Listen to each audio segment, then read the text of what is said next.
why being a pig in the settlement negotiations of your ERISA disability claim is not the smartest thing to do. In the South, there is a saying that pigs get fat, hogs get slaughtered. And when I'm dealing with my clients in an ERISA disability claim, trying to settle the claim, I'm giving them a range of the value of the case based on the value of their benefits, if there's any offsets that the carrier has the right to, like a Social Security offset.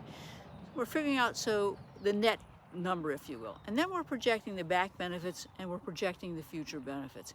Now, many times people want to be paid 100% of the value of the case. That is not going to happen in an ERISA disability case for lots of reasons. Primary, of course, is the standard of review, which really can have an adverse impact on the value of a case. And sometimes I have to talk my clients down from sort of being a hog to being a pig. Now, I don't mean to be insulting here. I know that you're having financial difficulties as a result of your disability. I know the disability carrier is not living up to the promise that they made to you when you purchased the policy. And I know that you need every penny of the settlement that we're trying to negotiate. But there is a range, and that range depends on many factors. The range can be 20 to 40% of the value of a case in an ERISA case. One of the factors is, of course, the standard of review. The second factor is the judge.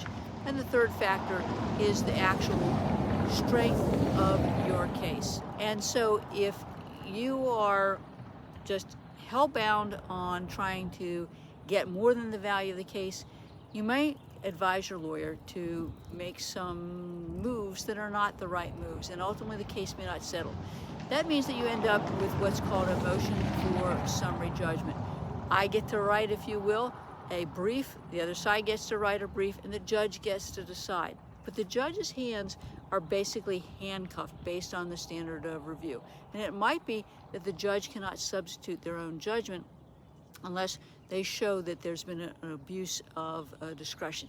Incredibly hard to do, and as a result, more often than not, if there is an abuse of discretion standard of review, a judge is going to find in favor of the disability carrier. So when you're in these negotiations, take your lawyer's advice very seriously about the standard of review, the prospects of your success, because being a hog can result in you getting slaughtered, and by that I mean you take zero.